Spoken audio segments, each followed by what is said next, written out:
Hi, and we're back to talk more about how hybrids give you great MPG and how you can win the Prius video game if you understand how that works. And so in the previous video, I talked about the environmental impact of hybrids in general and in terms of fuel consumption and the global warming potential associated with that, and confirmed that yes, indeed, the high MPG of Priuses and other hybrids does indeed translate into a reduced environmental impact. So today we're going to talk about is how does this hybrid drivetrain actually give such good MPG? And let's dive right in. So when we talk about drivetrains, what we mean is basically the engine and the transmission. Engine generates power, transmits it to the wheels through the transmission. And there's four basic types of drivetrains that we can think about that are either non or electrified. Our basic one is the ICE, internal combustion engine vehicle. This is your standard conventional vehicle. The HEV, or hybrid electric vehicle, is a gasoline-powered vehicle that has a small battery electric motor buffer system, essentially, as part of the drivetrain that allows you to get higher efficiency. A battery electric vehicle, well, that's just your classical, this is like your Teslas, your Nissan Leaf, things like that just have a battery, electric motor, and the wheels. And then finally, you have this, plug-in hybrid electric vehicle. And there's a variety of particular models that do this in a little bit of different ways, but these are essentially hybrid electric vehicles that have an upsized battery that you can charge from a wall plug, and to some degree can give you some of the best of both worlds depending on how you use these. But in this lecture, I'm just going to focus really, on ICEVs and HEVs, hybrid electric vehicles, understanding the differences. Okay, but looking at hybrids in particular, there are three basic configurations of how you can set up a hybrid drivetrain. And so maybe the simplest is what's called the series configuration. So here you have your engine. This is your gasoline powered engine. So, here's our cylinders and schema. And this engine runs and generates power. And it drives an electric generator, which then charges up a battery. And then this battery in turn powers a motor. Electric motor drives the wheels. So the idea here, you have an engine, battery, motor, all in series, and the engine is not mechanically coupled to the wheels at all. The wheels only get power from the battery motor system. And so why do we do this? Why not just standard internal combustion engine configuration? Just go engine straight to wheels, drive the wheels. Well, the idea is that what we're doing is we're adding this as basically a storage buffer here, an energy storage buffer here. We can store this mechanical, the fuel energy as electrical energy, and then convert it to forward motion, more mechanical energy, and kinetic energy, excuse me. And this is what this does. By having this as a buffer, it allows the engine to be always on in either a high efficiency mode or off. So this engine, it changes dramatically depending on the driving conditions of how efficiently it's actually converting power here into forward motion kinetic energy at the wheels. So by just allowing it to either be on or off and then having the battery system be on, then we avoid these low efficiency modes. That's the whole idea. And then secondarily, we also have this idea of regenerative braking. And so regenerative braking is just the idea that, well, an electric motor can also run as an electric generator. You just run it in reverse, basically. And so instead of the battery powering the motor to turn the wheels, instead what you do is you have the wheels turn the motor, and then that creates electrical energy and charges your battery. And of course, if you're doing that, that's taking energy, that's siphoning energy off from the wheels, and that's slowing down the vehicle. So you slow down the vehicle, you recover that kinetic energy as electrical energy. So it's a way to recover some of your forward motion, the energy involved in your forward motion, instead of just braking it with the standard friction brake and dispersing it as heat. But the main reason is really this one, adding the storage buffer. And this, by the way, this configuration is used in, say, ships, trains. It is used in sort of like range extended electric vehicles, which are a particular type of plug-in hybrid electric vehicle, but it's not really used on the vast majority of hybrid electric vehicles that are in production. The majority of hybrid electric vehicles that are in production use either the parallel or the parallel series configuration. And so a parallel configuration as well, instead of having the engine go to the the battery motor, and then to the wheels. Instead, you have these power paths in parallel. So the engine can directly power the wheels. The battery can drive the motor and then also power the wheels. So you can have parallel power flows here. And then this battery can be charged either by, well, the engine, you can again reverse this generator, this motor, make it run as a generator and charge the battery, or you can use regenerative braking to charge this battery up. And so again, what this allows you to do is you only use this engine under the high efficiency conditions. When you're not in a high efficiency condition, you can cut this engine out and only rely on this. And this has gotten, maintains charge through these two different power pathways that charge it up. So that's the whole idea. Fundamental idea is you're always just using your engine only in high efficiency modes. That's the heart of the hybrid system. And plus you get this bonus regenerative braking.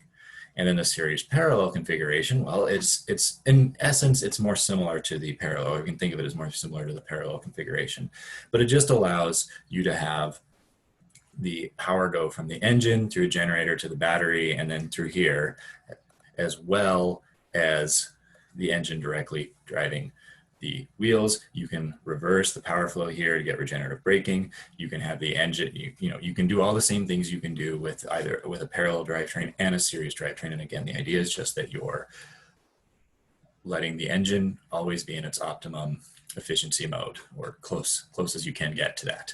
And this is what's used, this series parallel configuration is what's used in Toyota Prius and many other production hybrid electric vehicles. The parallel without the series connection is used in some of the Honda vehicles and some other vehicles as well. So just to reiterate, common idea, this battery motor is an energy buffer system. You always operate the energy in a high efficiency mode. You have regenerative braking as a bonus. And all of your energy is ultimately coming from gasoline. There's no wall plug connection in a hybrid electric vehicle. It's all coming from gasoline. It's just that you're using that gasoline more efficiently than you are in a standard internal combustion engine vehicle. And so, all right, I keep saying you use the engine in high efficiency mode. So what are the high efficiency modes? Well, we need to understand how the overall drivetrain efficiency works. So basically we start with the energy and oil that's then refined to gasoline. And we have this thermal energy stored in the petroleum product. And this thermal energy is converted to motion in the cylinder and then converted into rotational motion at the crankshaft. And this process, you combust this oil, you create this rotational motion. This is around 38, maybe 40% efficient in a typical cylinder internal combustion engine, which is actually pretty good. And we call this the thermal efficiency. So TE, thermal efficiency. Now, great, you create motion. Now we need to translate that motion at the crankshaft into forward motion or kinetic energy in the vehicle. And that process, that's what we call the ME, mechanical efficiency, is only about maybe 45% efficient under typical driving conditions. So in other words, we're wasting over half of this rotational energy. We're turning this crankshaft, but it's not doing anything.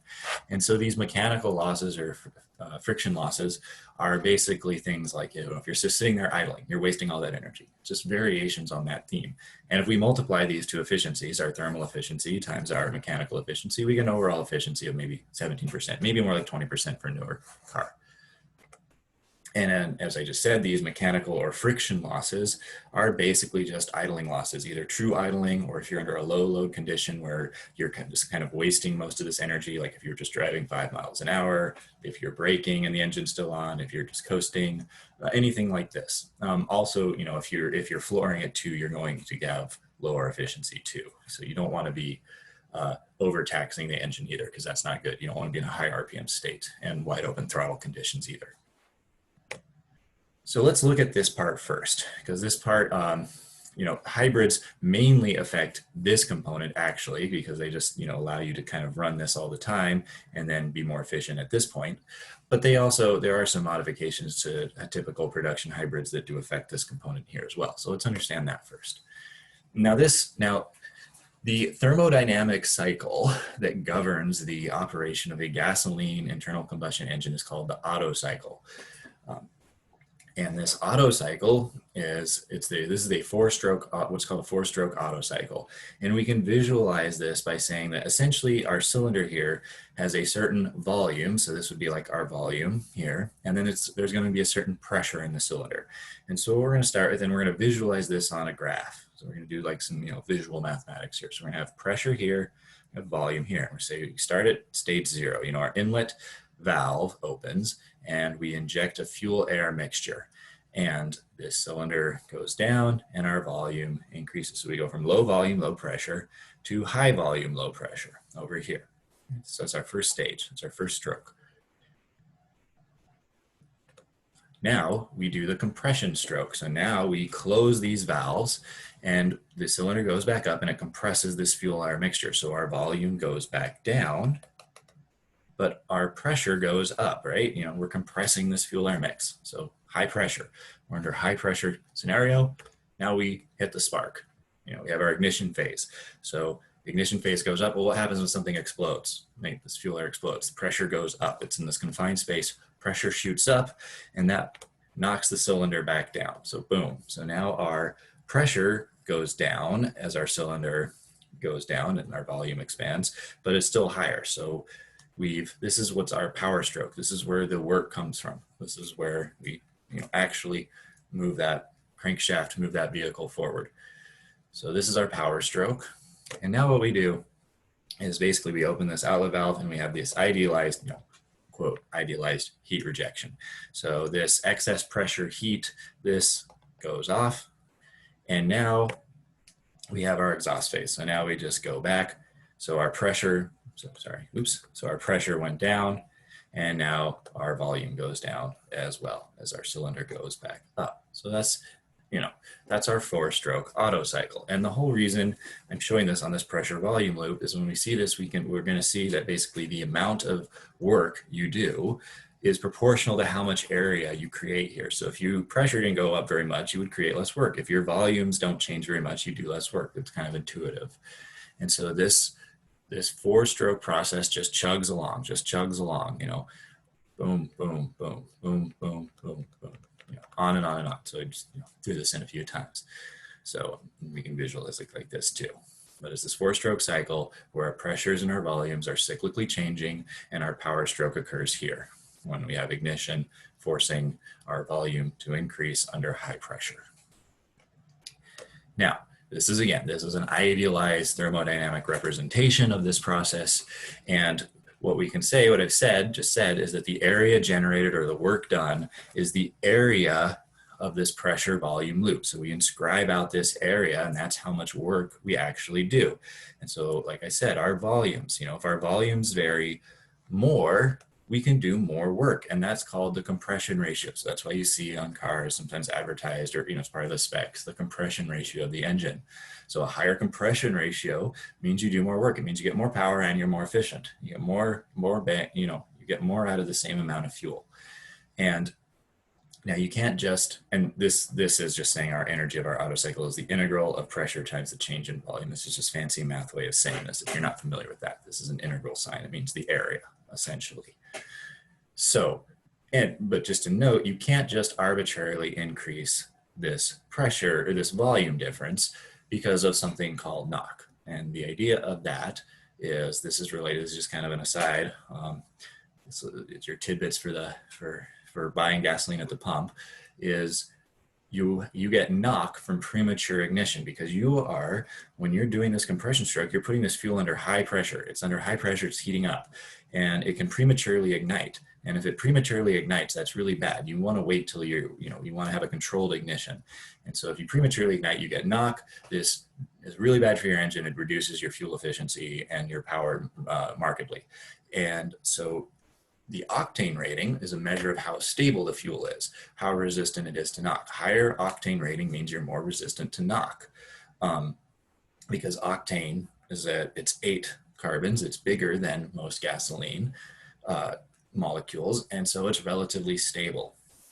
So your higher octane rating means you're more resistant to knock, means you can have in principle a higher compression ratio. However, there is no reason to use a higher octane rating than what your vehicle is rated for, because your vehicle is going to do the same compression ratio regardless. It's not going to sense that you have high octane fuel in there and change its operation. So just use what the manual says, which for most cars, the vast majority of cars, is 87 octane. Using less than that can give you problems. There are some cars that need more, but that will be indicated. So that's one way you can modify the auto cycle, right? Is you just change this compression ratio, get more useful work. Another way you can do it is something a little, very clever. Is, we said here we have this idealized heat rejection, right? We did our power stroke and then we just lost all this pressure heat, right? It just went away.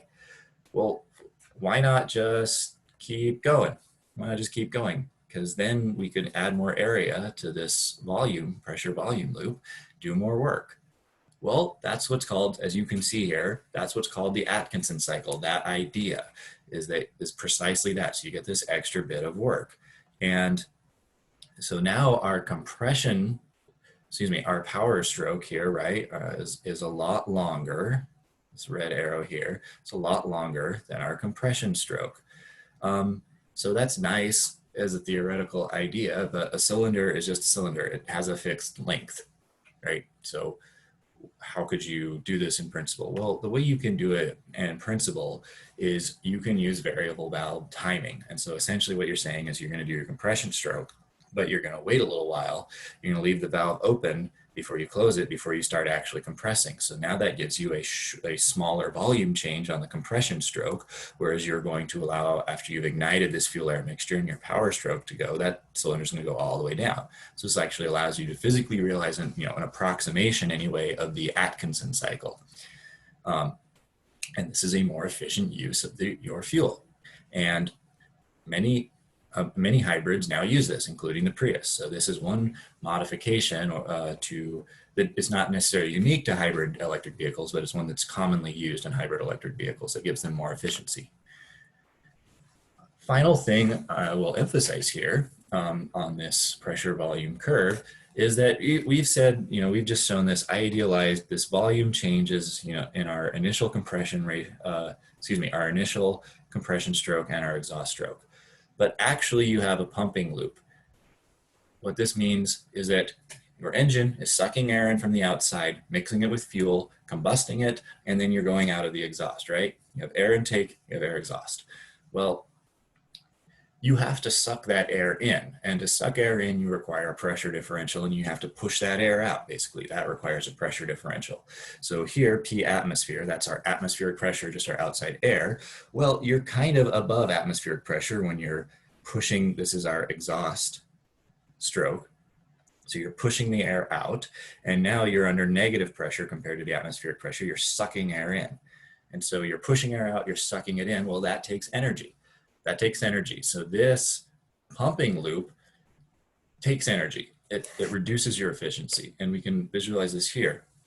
And it varies depending on the state of the engine, on where your throttle is, for example, your throttle state. And by the way, one of the reasons diesel engines get higher efficiency than, are a little more efficient than gasoline engines, at least, if you're just looking at conventional vehicles, gasoline-powered hybrid electric vehicles are more efficient than just non-hybrid diesel engines, and there are no hybrid diesel engines for passenger cars available in the US.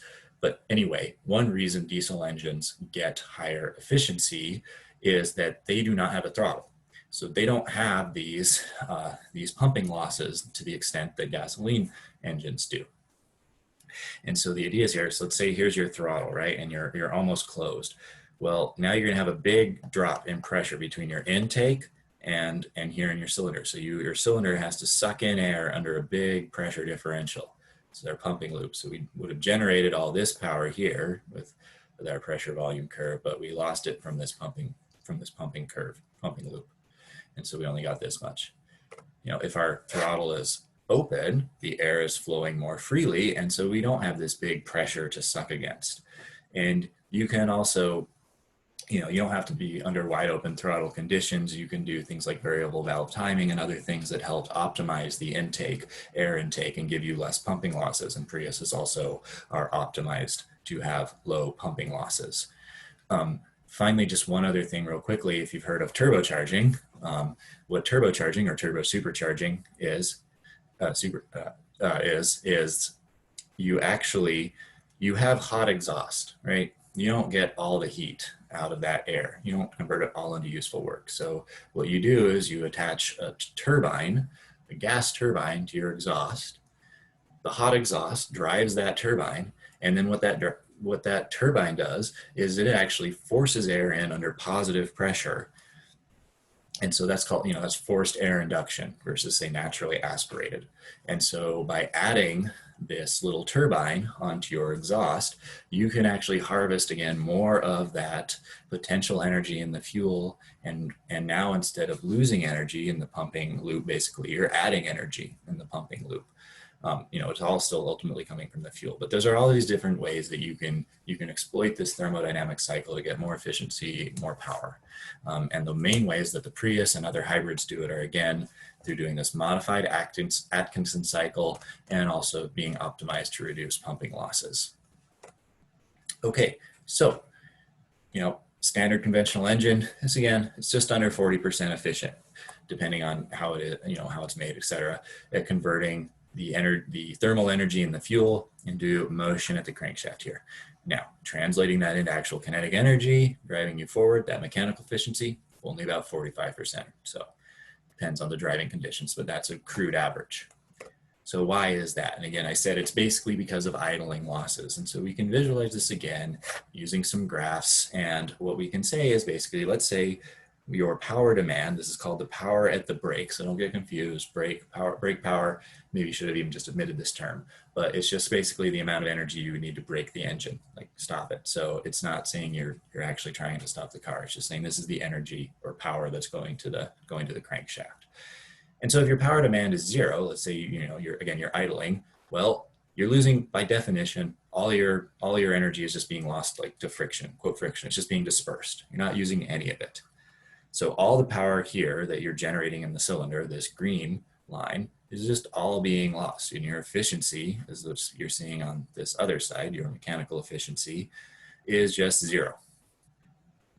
Right? Makes sense. You're not using the power at all. You're losing 100% of it. It's gone to friction. Efficiency is 0. All right, now let's say your power demand goes up. Your power demand goes up. Well, your power demand goes up, so you generate more power in the cylinder. And now we're just, as a first approximation, we can assume that you're always sort of losing the same amount of underlying energy to friction or idling. There's always this background idling or friction loss.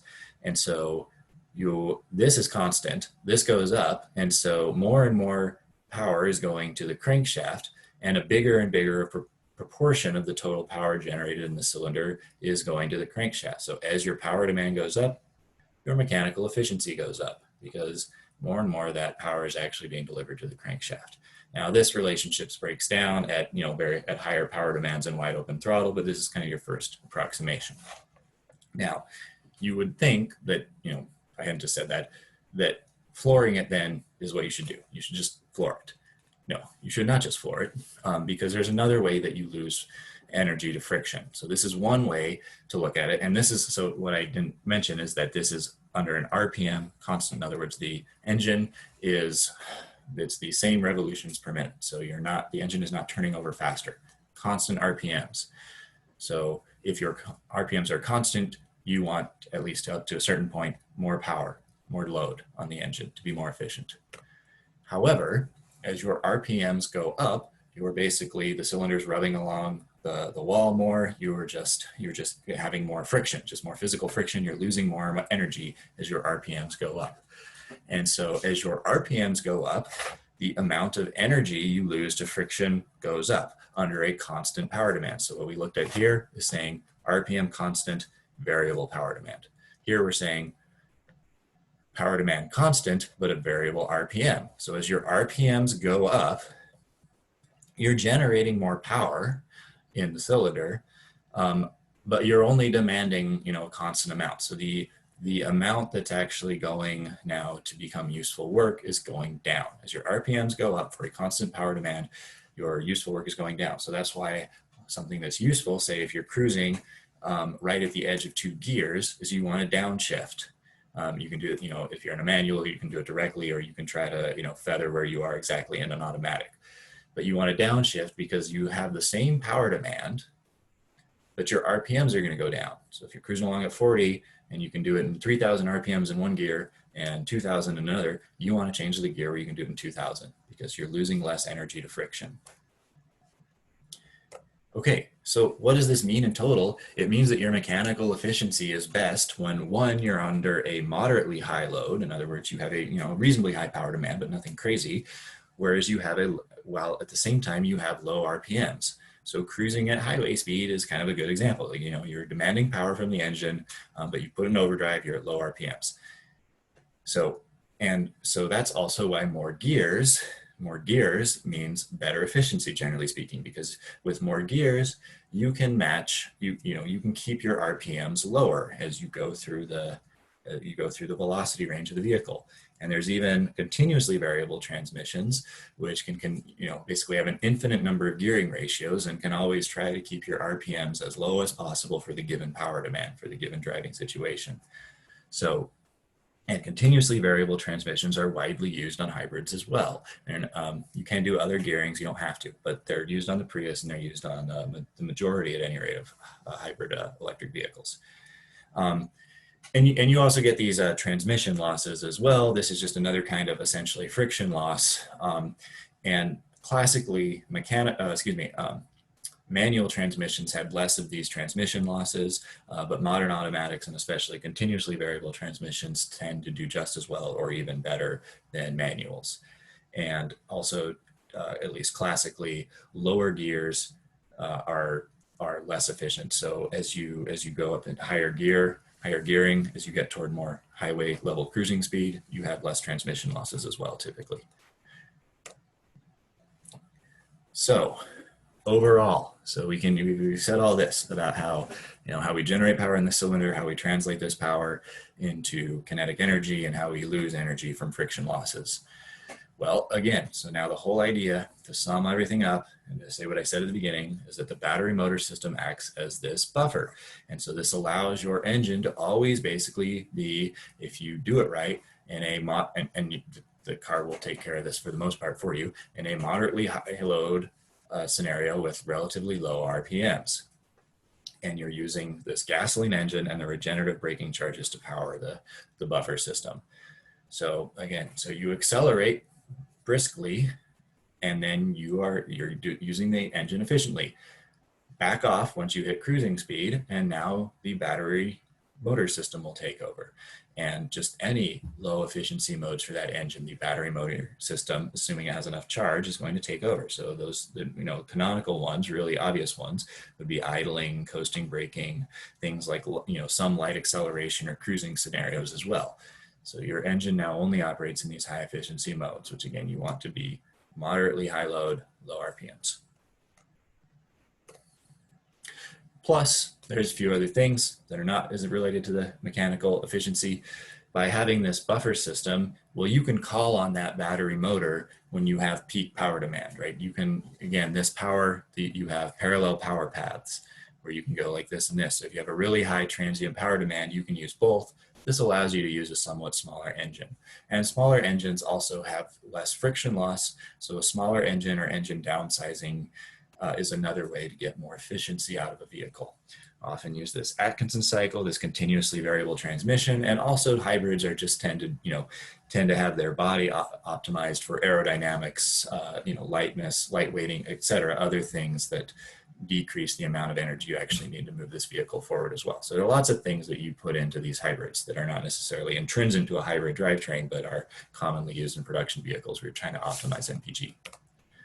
So for a hybrid drivetrain, our efficiency, well, we might go from oil to motion at the crankshaft with a thermal efficiency of maybe about 40% now because of just some of these optimizations. Now our mechanical efficiency, because now we're only running this engine in high efficiency modes and letting our battery motor buffer system take over in other modes, our mechanical efficiency might be more like 80%. And so we multiply these two, now we're like 32% efficient. And, so we're, almost double what a conventional vehicle might be. Plus you add in this regenerative braking again. Sometimes we want to slow down that vehicle, well, we just use the motor as a generator to charge up the battery and siphon energy from the wheels. Well, that recovers some braking, which we might estimate as maybe around 8% of the overall energy, depending on how much city or driving you're doing and how efficient this regenerative braking process is. And so we could approach 35% efficient, basically twice as efficient as a conventional vehicle. Now, new conventional vehicles are getting more and more optimized for efficiency as well. Some of these other changes, some of them have micro hybrid technology like start-stop technology, et cetera, as well. So their efficiency is going up too, but hybrids are qualitatively different in how much, a full hybrid is qualitatively different in the drivetrain efficiency. So, said how this drivetrain gives such good MPG, at least an overview.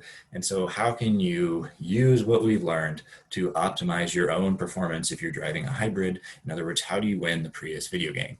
So that we can go on a test drive and see this in practice, how you actually do this. And it's very simple. We just use these principles and it's not complicated. We just need to understand these principles and we can win the game. So I'll see you on the road. All right. Bye now.